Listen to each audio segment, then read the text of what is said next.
Welcome to One Sharp Sword, cutting through to what matters most. I'm your host, Dr. P, Dr. Wayne Pernell, the Exponential Success Coach. And with me today is Mike Kaeding. He is a real estate developer who specializes in affordable housing.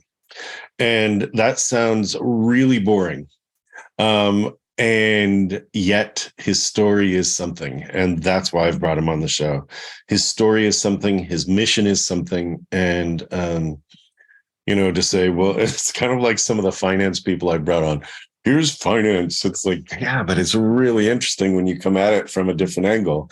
Here's real estate development with a focus on affordable housing with a heart. And that is why I have Mike Kaeding with me today. Mike, welcome to One Sharp Sword. Oh, thanks for having me. This should be fun. It should be fun, but will it be? Well, we'll see. It should be. It's funny. So you didn't grow up as a kid going, you know what? Affordable housing is the way. Not at all. Yeah. In fact, I know that you sort of stepped into this, you slid into it sort of sideways. This was in some ways your parents' vision, your dad's vision specifically. But before we talk about your dad, can we talk about how you grew up? You're in Minnesota now. Did you start there? And usually it's kind of a family perspective. Yeah. Where you go, you know what? The community needs more. And usually that's where it starts. And I'm just curious, like, as you grew up, talk about that a little bit. What did you get from where you grew up? What did you get from your parents in terms of perspective? And then let's go to how the business came to be. Yeah. So I grew up here in Minnesota, and my parents actually started this business. So I really grew up in many ways with my parents with this business. In fact, I can remember stories of them where we'd go on family outings. We would drive about a half an hour away to the local hardware store to pick up materials and supplies. I remember filling up our carts. Each one of us kids had 2 carts full of materials. We plug it into my dad's little trailer and drive down the freeway. Not sure that was entirely illegal. And we'd get to these sites and work on building these facilities up. And so in many ways, my life was very hard work, very driven, very tenacity to accomplish and to achieve things. And so it's kind of what my parents ingrained in me, maybe to a point even in which that my mom would look back and say, we maybe pushed a little too far on some of those points. But I loved my family. I loved my parents. I loved my growing up. And then I went off to college and I wanted nothing to do with the family business, right? It was a small real estate company at the time, but I wanted nothing to do with it. And the reason that was ultimately is I didn't want people to think it was given to me. So I really wrestled with my own ego during that time, trying to find my own way. What do I want to do? And what do I want to change and improve? And what I realized was that deep down, I wanted to make some kind of meaningful, positive impact on the world, right? And so that's what I started focusing on. I started realizing that this business, this opportunity, we could use to do that.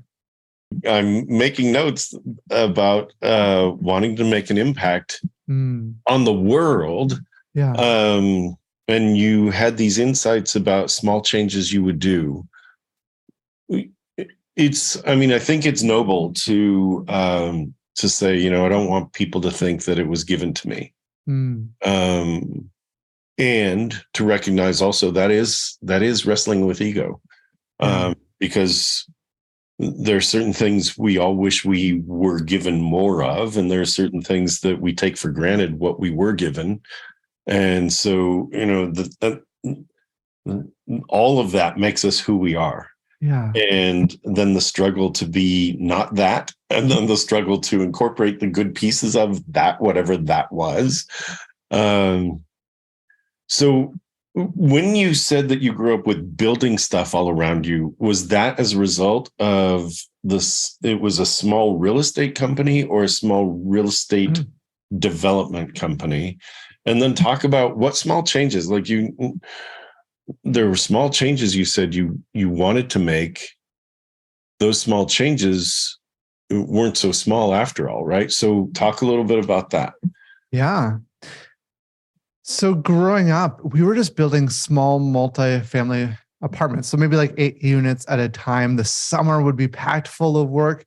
And in the winter, I would go off to school and back the next summer, we'd build another small little building. So I lived it. That was my world, my experience.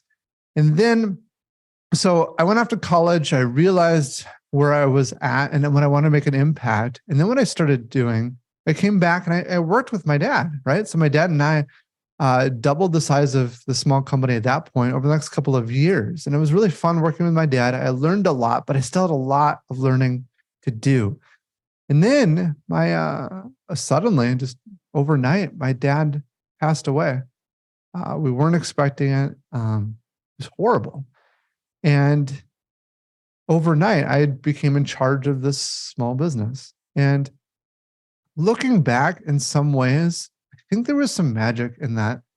Despite it being just a horrible event and just rocking my life and my world, it forced me to step into a space that I was not ready for. I was inexperienced in some way.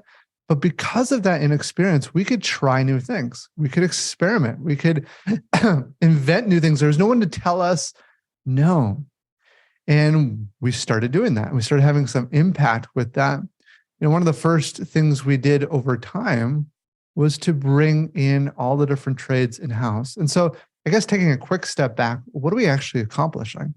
At a high level, we are designing, building, and renting apartments, but we're focused on driving down the cost of housing. And right now, we're already achieving about a 20 to 30% reduction in costs when we're doing our construction. We believe that we can achieve a 50% reduction. But imagine what that means someday. I mean, someday your rent could be half, or your mortgage payment could be half. And we think we can have that impact nationwide. So some of the techniques, some of the things we did, one of the first things was bring all the work in-house. So in the world of construction, your owner is typically a different company than your developer, finding, coordinating, developing a site, who's different than the general contractor, who's coordinating all of the different parts of construction, who's different yet again from all your subs, your plumbers, electricians, HVAC, etc. We brought all that on one roof. Now imagine for a moment though, if construction were to produce a car, you'd have a different company installing the wheel, a different company installing the windshield, and a different company, yet again, installing the door. And of course, the door company, well, they would be off on another job site. There'd be delays. They would call you up and say, I won't get out there for another couple of weeks. Your entire line would be shut down in the meantime. And then when they did come out, they would be irate because they could only work on one car at a time, where they want to work on a whole fleet of cars at a time. So the world of manufacturing looks at us and says, this is crazy. We would never do it that way. But it's normal in the world of construction. And so that was one of the first things we started changing. So you sort of became the Henry Ford meets large insurance company owned hospital for bringing it all in-house. Yeah. All the specialists, right? So the assembly line, kind of like, we have it all lined up and we have all the people we need. We don't have to wait for anybody because they're ours. They're part of us. Exactly. Yep. And that's like, how big is Norhart? Norhart is, by the way, norhart.com. We can talk about that. That'll be in the show notes for people to find more of you. NORHART. How big, how many team members do you have then? We're about 250 employees today, about a $200 million valuation. And we've been growing quite rapidly. Amazing. Yeah. Amazing. And are you the CEO at this point? I am. Yes. You're kind of understated. It's kind of like, we have this thing. It's like, 200 million. It's all good. It's awesome. Yeah. Good for you. Good Yeah, for no, I you. appreciate that. And Yeah. it's even the CEO title. Like I spent a year before I took on that title myself, even though I was running the company after my dad passed. In some Yeah. ways I felt like I needed to earn it, right? Oh, Rather than just say totally. it. That's an ethic for you. That's a thread that seems to run through who you are, is kind of Mm. like, I'm going to earn this. Yeah. It's good. How old were you when your dad passed? 26, 25. Yeah. Yeah. It's kind of, that's the general age for when we actually kind of come into ourselves, Mm. right? Between as a teenager, it's like, I am big, darn it. And in your early 20s, it's like, man, there's a world to explore and I'm going to be somebody. And at 25, 26, you're like, I got this. I know I don't know everything. Um, and it's a big bad world, and there's a lot of good out there, and let's see where I belong. And it's sort Yeah. of like you come into yourself and you own it. And that, what a gift. I mean, at that time in your life, what a gift. And It is. um, It was also a huge challenge. I can remember at that point after my dad yes, passing that we were going through approval on a new project. The city council, I didn't understand some of the principles of building relationships and stuff like that. And so the city council and I were on rocky terms, unfortunately, because of some mistakes I did. But then as we went through the building process, they actually shut us down twice because they looked at me as just a pipsqueak kid and you don't know much, right? And the truth was I didn't. And the second time they shut us down, they said, Mike, you need to hire someone who knows more than you do in this space. And I had to find someone over the course of just a couple of days. Otherwise, I'd have to lay off my crew. And we did. And that's never a good way to find someone. That was a real problem. But behind the scenes, we kept working and we kept producing. And I remember just a few weeks before we were supposed to open, we had to pass this water pressure test and we were failing. There was a pinhole leak somewhere in thousands of feet of pipe buried 15 feet underground. Somewhere out there, there was a pinhole leak, and we just started digging. I remember being out there in my nice clothes, like in the mud, shoveling, looking for the little leak. Eventually, we found it, and I remember the city staff coming out just a few days before we were supposed to open, and they looked at our project and they said, "Mike, there's no way you guys are going to open on time." And we worked late through nights over and over and over again. And I remember the final day, we had all of the building officials out, about half a dozen of them. We had the head building official there, spending a half a day studying every nook and cranny of this building. And at the end, I remember in the parking garage, the head building official pulled me aside and said, Mike, this is the best project that's ever been delivered to this city. amazing. I was like, finally, Amazing. like all this time feeling like I'm not good enough, like I can't do what I'm doing, but still pushing through anyway and getting through that back end and finally getting validation that, yes, I can do this. The reality of our world is that we all start something new. We're going to be terrible at it, right? If we stop at the beginning of that saying, oh, we're terrible, you don't realize you have to fail until you get past that and eventually succeed. And my life has been full of examples like that. That's incredible. The the lesson of failure is one that shows up throughout leadership lessons along the way. And I've had mentors say, you've got to go out and fail. Yeah. And it's one of those things where I've reacted against it, because the whole idea of I'm not getting up every morning to fail.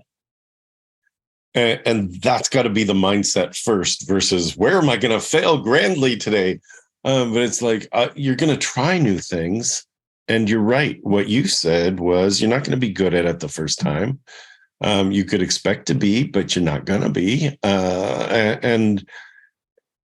And to keep at it until you get a little better and a little better and a little better and a little better. And at that point, you have mastery. Yeah, right? I saw this study recently that was really interesting. I think they brought in a bunch of students to make a clay pot. And they told one group of students, like, do your very best job to make the very best pot that you can make. And the other group of students, they said, just make a bunch of pots.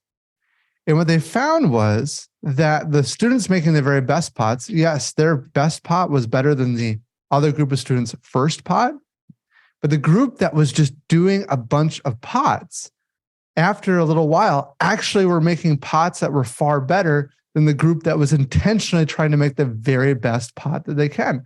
And I've seen that in life. Like, you just got to get out there, try, and be okay with a little bit of failure, because in the end, over time, you will be far better than if you try to be perfect on day one.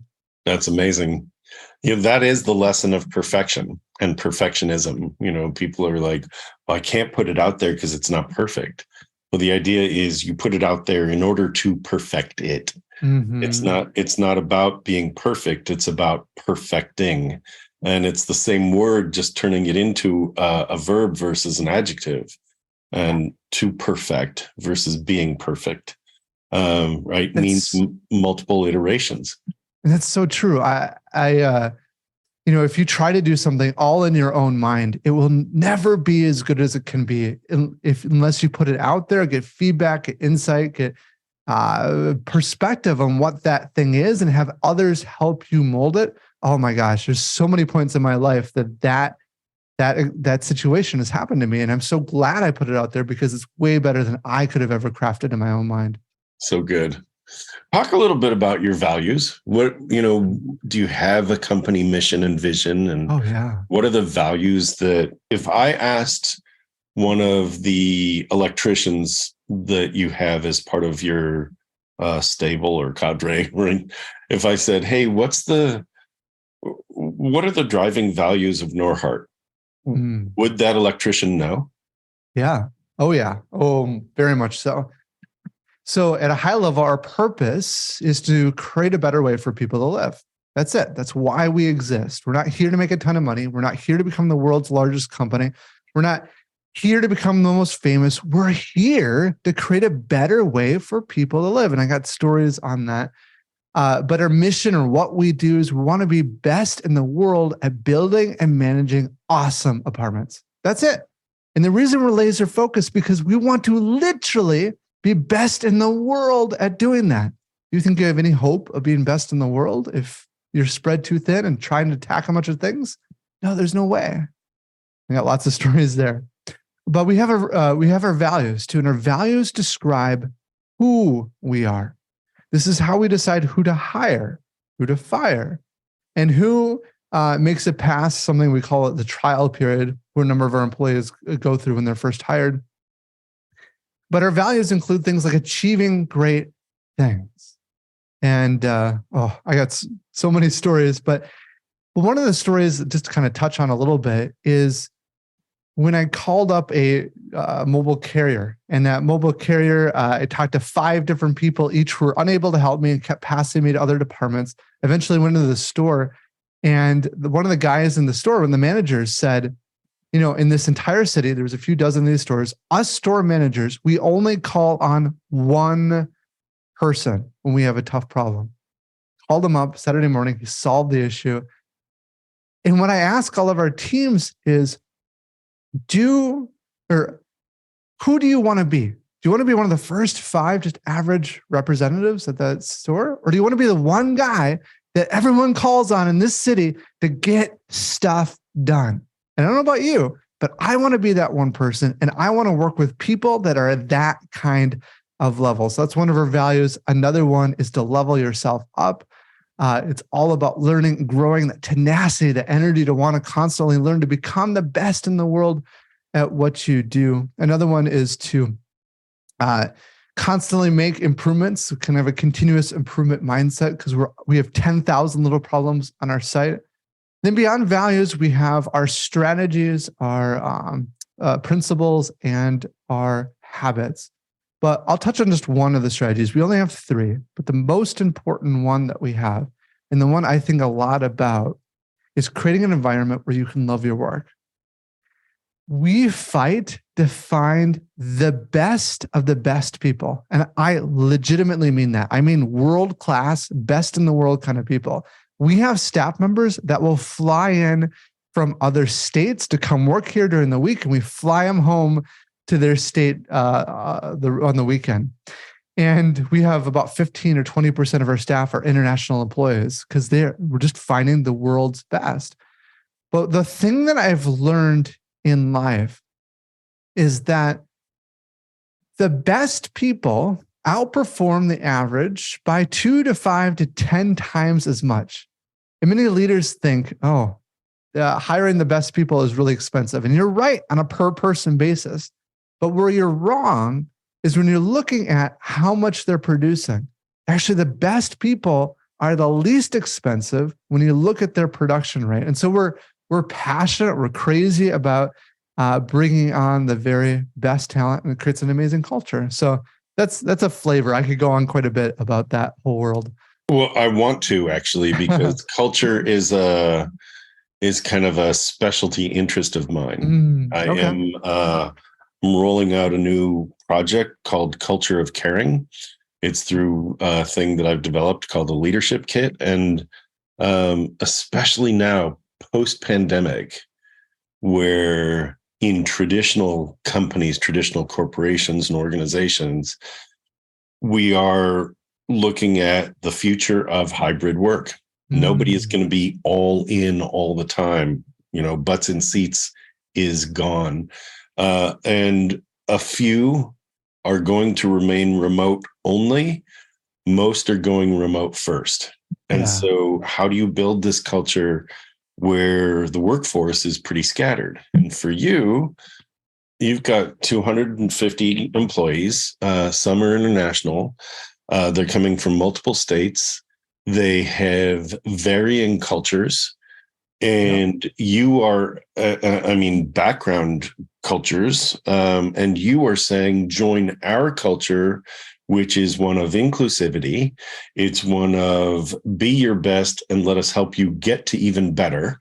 It's like everything you've talked about is it's so aligned with the projects that I'm working on, and that is also based on what I read. One of the reasons why I wanted you here, because there's, for as understated as you are, you're soft spoken and things are, just that's how you are. There's a deep passion that I can see. There's something that drives you, and it's not like, woo, we're going to be driven. It's more like, look, there's a right way of doing things, and we're going to step it up. And, does this mean, is this work your very best? And is this work you at your best? And it's like, or what improvements need to be made? Right. And I love all of that. My guess is, and I'm going to turn it back to you. My guess is that you have a tolerance for mistakes, as long as they are learning opportunities. Yeah. Oh, absolutely. We talk quite a bit about that. So I do all of our orientations because I think it's important for me to have that connection with our staff. I actually do a follow-up orientation about 2 months after they're hired on. And I ask them, okay, what is the culture actually like? What are the issues that you see? But in that orientation, one of the examples I talk about is, we stole this from Netflix, actually. It's the keeper test. And so the keeper test is, if a particular employee were to quit, how hard would you fight to keep them? And if the answer is enthusiastically, I would do everything I can to keep this employee, then great, they're the right fit. If anything shy of that, then they're probably not the right fit for the organization. And then one of the stories that I give at this point, when we were talking about this, when first rolling this out, one staff member pulled me aside and said, Mike, this terrifies me, because this means I'm just going to walk on eggshells, because if I make a mistake, that means that, you'll just fire me. I said, dude, just because you asked that question already is telling me you're the right kind of person to be here. So thank you for being brave and speaking up. Let me ask you, how do we choose who to hire and who to fire? Well, our values. All right. Okay, good. Let's think through our values for a moment. Is there anywhere in our values that say if you make a mistake, you're not the right person? Well, no. I said, okay, think back to the continuous improvement and challenging the status quo and the points we talk about related to that value. Yeah, okay. It would concern me if you weren't making mistakes. And the reason that is because then you weren't trying new things. You weren't trying to disrupt the world around you. You weren't challenging the status quo. And that's what we want. And so we want to see those mistakes. We want to see that lessons and learn from that. But that is no reason to let somebody go. So yes, I'm very passionate on that point. It's awesome. You know you are bigger than the life you are leading. It really is time to attend to that thing you've wanted to do or have, but you've been putting off. It's time to step into that dream you've parked for someday. It's time to claim true well-being, both personally and professionally, without giving up the success that got you here. It's time to check out Dr. Pernell's signature small group retreat, the Exponential Success Summit. Explore exponentialsuccesssummit.com. Seats are extremely limited as this is a very special small group event. www.exponentialsuccesssummit.com. Years ago, there was a story that I think was from IBM. And as I said, this is years ago, decades ago. And it was somebody had made this massive, gigantic error that cost the company tens of thousands of dollars, right? And the guy comes to the senior vice president and says, I guess you're going to fire me now. And the SVP goes, why would we do that? We just invested, that much money in your education. It's like, right now, whether exactly or not right. We've had instances similar to that. And when someone comes to me and says, well, this person's really screwed up, we should let them go. I'm like, dude, you're thinking about this entirely wrong. That person will never make that mistake again. Ever. Right? They're worth way more to us now than they were before. That's exactly right. And right. Will you have them never make that mistake somewhere else, or will you have them never make that mistake for you? Yeah. It's a great way of thinking about it. And it does change the culture from a gotcha culture or a punishment culture to one of we want to see you grow. Mm-hmm. Everybody gets to grow. And the biggest challenge that I've seen is to get management at all levels. So you've got senior leadership, and then you've got management, which is slightly different. Manage comes from monos, which is hands. So management is actually hands-on. And that's to really get management to engage almost at a personal level where they understand what the other person needs individually. What do you need or want in order to grow? What are your desires about growth, and to have that available? It sounds like you get that. It sounds like that's something that you were active about with each of your team members. Oh, absolutely. And it comes down to, again, hiring the right people. Like that is foundationally the most important thing. But then we also do things like we have coaches we'll bring in. And we have 3 of them now, outside coaches that spend quite a bit of their time in our company, but they are working with the different managers, the different people within the organization to try to up their capability so they can better support their teams. Because a lot of these managers, they're middle management, right? They're learning, they're kind of beginning in their career. They don't understand all these principles. And it's really important to have them understand this deeply so they can support and spread it toward others as well. That's fabulous. Really amazing. Step by step, everything is it's just so good. It really is. You don't see or hear about companies that have this kind of culture, especially from the top. In the companies that I've worked with, there is great passion at the top. This is what I want. This is what I believe in. And it stops there. Yeah. It stops with that. This is what I want. because there's a limited bridge to get to the senior level managers or senior level leaders from the leader at the top. That the ability to infect others, and I use that term, like to really infect and affect others in terms of, this is what I believe in, are we all on board, versus this is what I believe in, this is where we're going, and the kind of yes sir, yes ma'am kind of mentality. And it's different. Like for one you, of the things we talk about is psychological safety.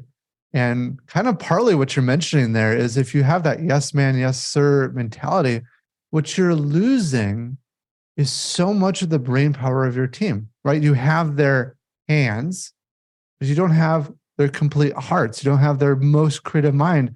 And even if they are thinking creatively, they may not be comfortable in sharing that. As humans, we're so hardwired to want to feel accepted. And so we do things that feel safer, but are not as effective as a result. Like, we may not want to feel ignorant. So what do? We don't ask questions that we should within the team. I think it's so important to build that psychological safety. I mean, Google even did a study and found the difference between their very best teams and the good ones that they have. The number one factor was this psychological safety. And one thing I often tell our teams is that, imagine if any one of us were battling out against a world genius at a problem. That world genius is going to win. But if we take a high caliber, high functioning team, the team is going to win. But what's the key there? The key is that we tap into the brain power of every single person in the room. If it's only one or two people throwing out the ideas, giving their experience, giving their concepts, that's not good enough. And we need everyone. And then one of my favorite stories too, in one of our annual meetings. So we do annual offsite meetings with all of our teams once a year. So we have like 10, 15 people in the room.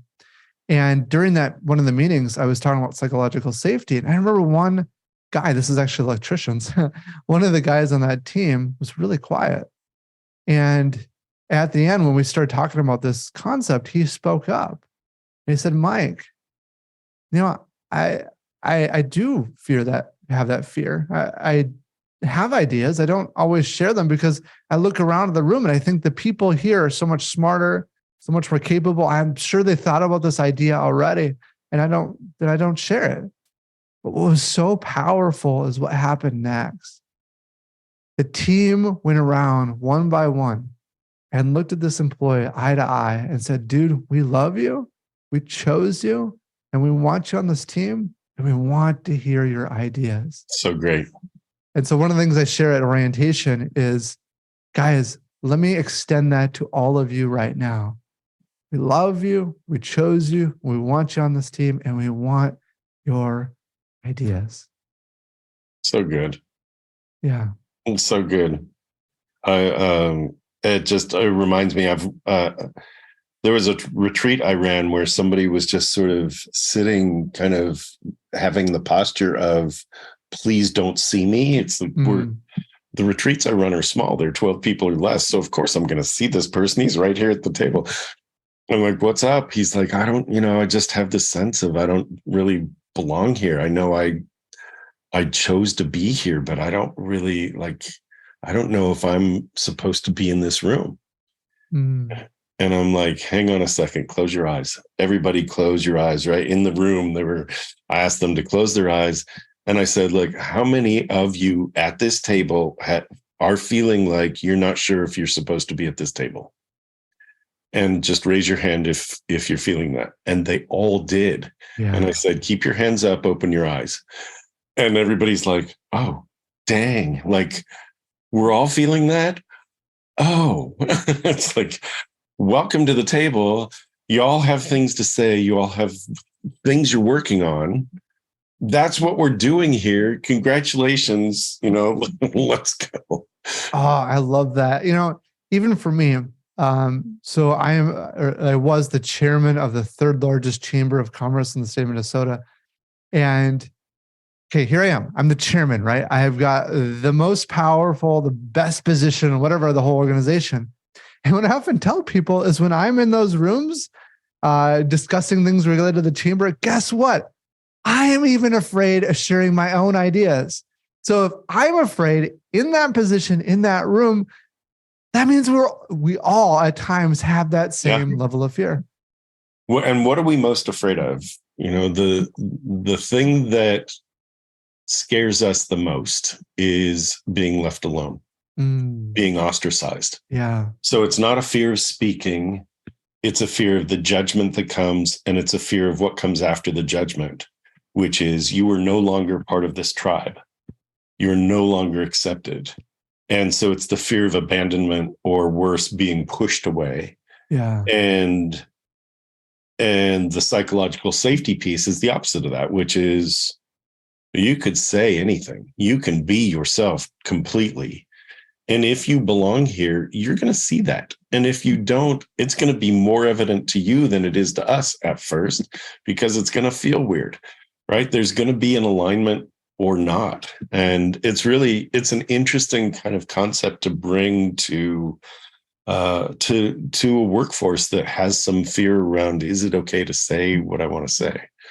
And what's really interesting, I love that point, because I'm a part of a different group. I won't say the name, but what happens when you don't have that complete psychological safety is this example. There's something that group did. For the most part, it's a great group. There's something one of the group leaders did that was, I would say, immoral. It was stretching some facts that were way wrong in the final result, but everyone was going along with it. And I started pushing back a little bit because I think I was wrong. But the reason everyone was going along with it is because the leader said this is the case. And they're like, the leader said it. It's probably fine, right? And they were actually creating videos where all the different group members were saying these things to the world, to the public, that were completely false. And there's some interesting studies out there, like the one where they did shock therapy, where they have a participant who would speak into a microphone, and there'd be, quote unquote, this other participant in another room, where that person in the other room would have to answer a question. If they got the question wrong, the actual subject here would hit the button, shocking the other guy in the other room. And he would be, the researchers would tell him, keep going, keep going, keep going. And it would get more and more intense to lethal levels at the end. But they found like 50% of these people doing the shock thing followed along because that's what the authority said to do. It's so dangerous not to have that psychological safety. That was Stanley Milgram's study out of the 60s. And it was a study on authority. And, the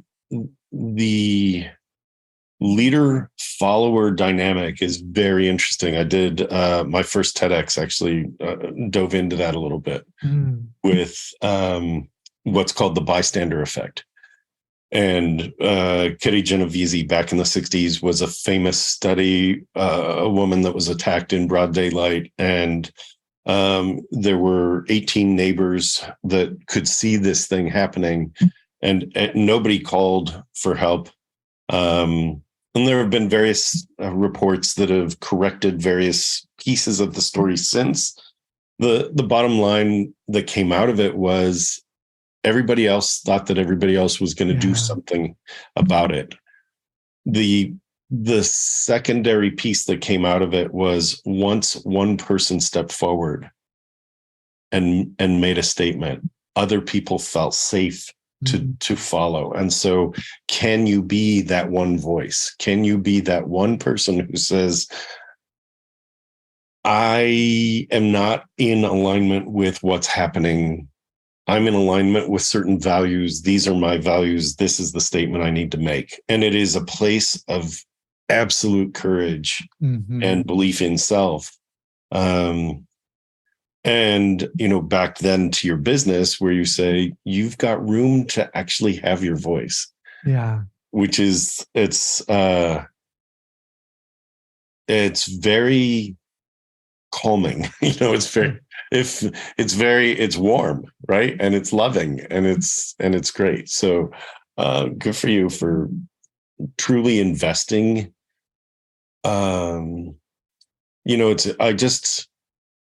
I'm going to ramble for a second. Yeah. And that's because The word alignment has shown up a lot on this podcast, especially.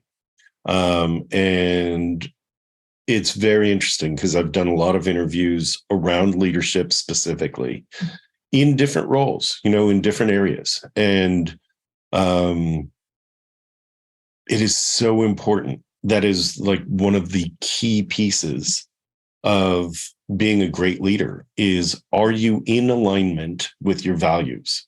First, do you know what your values are? Not what they should be, not what you're going to put on the wall and then forget about. Do you know what your values are? Can you identify them? Then can you speak them out loud without embarrassment? These are my values. This is what I stand for. It's a declarative statement. This is what I stand for. And in doing so, can you then do two things? One, live that way. This is what I stand for. Watch me. And two, can you then say, come with me? And for those of you that don't want to come with me because this is what I stand for, I wish you all the best. It's awesome. Like, I'd rather you know that about yourself and about me now than any time in the future. This is what I stand for. Do you believe in what I believe in? Come with me. Let's go build some houses that's going to, that are the best in class, that are going to change the way people buy homes and live their lives. Who's for that? And I'd be curious about who's not for that. But it could be the structure of, well, you're not about making money, and therefore, I want to go for a company that's about world dominance. Awesome. All the best to you, So alignment is really huge here, Mike. And I'm so glad that you're it's very clear who you are in the world. I love that. I love that. It's why you're here. I get solicitations about, hey, here's a possible person for the podcast. And it's like, let me find out a little bit about them. And I'm glad you're here. I'm glad you're here because, one, your mission and your message are great. And you seem like a pretty good human. So there you go. I appreciate that. Yeah. Thank you. Yeah, you're welcome. Let me ask you, we're coming into the kind of final portion of our time together. My question is, I have a list of questions for you. Was there something you were hoping I would ask you? Is there a message that we haven't really touched on that you absolutely really would love to share? Maybe just to reiterate, I think the most important lesson I've ever learned is hiring the very best. I didn't really understand that originally, but that, more than anything else, has transformed everything we've done. When you get people of a very high caliber coming into work, is extraordinarily fun. And those kind of people, they change things. They unlock doors for you that you didn't know could be unlocked. And they're the ones who can change the world. And so highly recommend that. Make sure to find the very best people. Don't settle. I think it was Jim Collins in his Good to Great that talked about A players hire A players and B players hire C players. And A players want to be with the very best. So if you're hiring the very best, you're hiring people that want to be around the very best. B players are at this place of, I've got to look the very best, so I'm going to hire people that are below me. Yeah. There have been, it is true. There have been some mishires that you've had where you found out you hired a B or even a C player. How have you handled that? Had a lot. We are extraordinarily picky on who we hire. We've got a very extensive process. In fact, we're a 250 person company. We have 14 recruiters. That's the kind of energy we put into hiring. Amazing. But even with that said, even with our extensive process, and we, on top of that, we go through a trial period. So for not all of our positions we can do this for, but for a variety of them, people will come on and they aren't officially hired for 2 weeks. And then in those 2 weeks, their coworkers are the ones to decide if they're good enough or not. And they actually go back, and this is partly how I know people know the values, is they go back, look at the values, and judge on each one of the values that we have. How did this person do? Does this person truly want to fight to be best in the world at their little niche? And so that's a great way to kind of minimize that. It really is. Let me ask you, clarifying. Yeah. How long have they worked for you before you go back and do the values test? So the first time of the trial period is 2 weeks. 2 weeks. Okay. And we had to be a little bit careful there. I would love to make it like 6 months, but the reality is most people need to know confidently they have a job. It's hard for a candidate to be on the edge for a long period of time. But then on top of that, we do regular reviews and we ask things like the keeper test. And so we'll then have to move some people on who looked good, but no longer is meeting up to our values. But I think I've had some people I've hired over time that I thought were great and then turned out not to be the case. One of the lessons I learned is that passion does not imply quality of candidate. And so one candidate was extraordinarily passionate. She was driven, hardworking, but you could just tell the energy she had in that space. But the thing that I didn't measure during those interviews was how she would be at fostering the kind of culture, continuing the culture that we have. And she was very much the demand, the dictatorial, this is how it's going to be, nobody question me kind of mentality. And I didn't see that initially, partly because of my own weakness in hiring.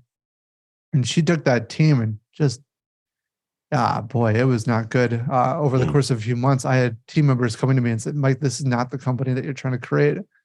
And so I sat down with her, but she refused to see what all of her team members were saying. Literally every team member we met up with and gave her the data. Here's what people were saying. And they said, all of them are wrong. I am right. It just blew my mind that she had that perspective. And so we should let her go and fight to re-earn the trust of that team. It is so incredibly damaging to bring in the wrong person. It takes a lot of work to mend that gap. It really does. And good for you. That's a tough one. That's a tough one. Firing anybody, letting anybody go is always tough. And yet it's very positive when it's done for the right reasons. But it's so hard initially, especially if you have someone that you really need. But I very much learned over and over again, you cannot hold on to someone you quote unquote need. You get through it. It's really painful, but in the end, you find the right person and it changes your world. I'm going to broaden that and say that is true about everything in life, that we need to be very aware of believing that we have to hold on to this one thing because we need it. And what if we lose it and don't have anything else to fill it? And the truth is, nothing else can get in if you're still holding on that tight. Ooh, that I've never heard that before. That's a great nugget. I like that one. Thank you. One of many. It's what I do. That is the thing, though, right? That if you're holding on so tightly to something, you're not opening up to allow really the right thing in. I need this is so. It's such a false statement. Yeah. It's so it's based on the belief of, again, it's almost like the fear of abandonment, the fear of, if I don't have this, who am I? It's like, well, why don't you find out? Like, we're all here for you. Let's find out. Right. So yeah, it's really good. It's good for you for running your biz that way. Good for you for having the insight and foresight, for recognizing that every day is a learning opportunity. And that my guess is, and I don't know whether this is explicitly stated for you as a value, but my guess is that at the end of the day, you reflect on the day and you go, what did I learn today? right? If I haven't learned something, I'm not Mm. growing. Yeah. One of the things is my dad died at a relatively young age. And it reminds me how short life really is, right? We only live about 5,000 weeks here on earth. And one of the questions I ask myself almost every day, how do I want to spend the minutes I have here on earth? And for me, there's a variety of kind of aspects to that answer, but related to the business side of it, I want to make a meaningful, positive impact on the world, right? I could care less about money. In my grave, are they going to shovel $100 bills into my grave? Like, how useless is that? But if I can leave an impact that positively changes the lives of millions of people, I at least want to try to make that happen. And so having that perspective changes how you look at each day, changes your risk tolerance. And when you realize that you're going to die someday, you want to make sure that you're living life to the fullest every day that you have. Love this. I'm writing and I'm going to repeat it back. It's huge. Meaningful, positive impact on the lives of millions. It means it changes your risk tolerance. Mm-hmm. Huge. It's gigantic. I have a saying. It's actually a trademark saying, which is deliberately, actively, positively. The idea of stepping into your life deliberately and owning it, to step in actively. Like, you can't just go, well, what's life? What does today hold? Let's see what today holds. It's like, no, what am I bringing to today? How am I going to show up? How am I going to live my life as a beacon of the values that I said I had? Mm-hmm. And then positively, right? Deliberately, actively, positively.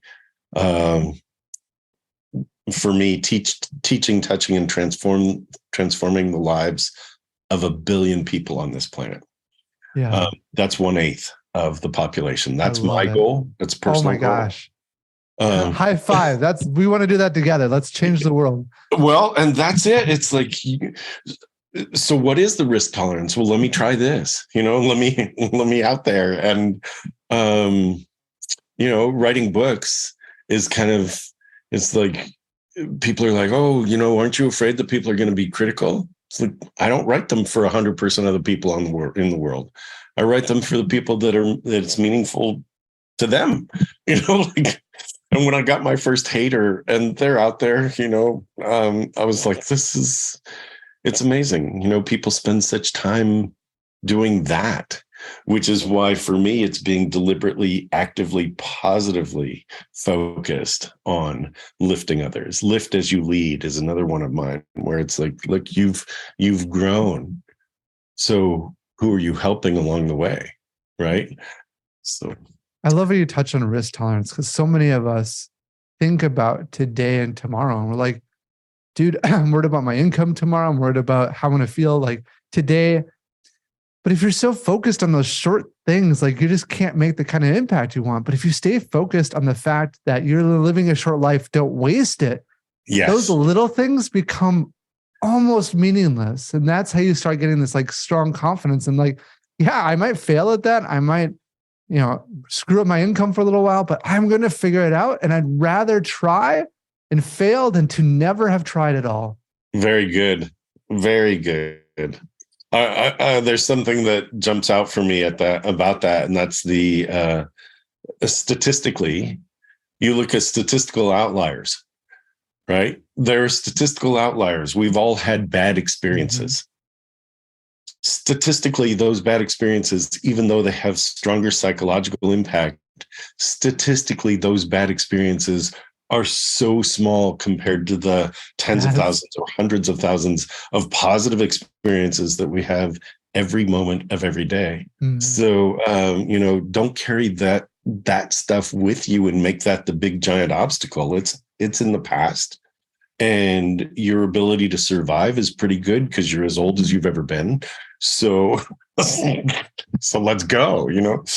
It's great. It's really good. I just so appreciate having you here. It's really good. Oh, yeah. obviously when we first started, I was joking about, real estate development is boring. And it, as a topic, it probably is. As a human who's built a company and led this company, yes, you stepped in and yet you were the one that took over to guide it and to give it some values that there was a great foundation. And so, tribute to your dad along the way. There was a great foundation.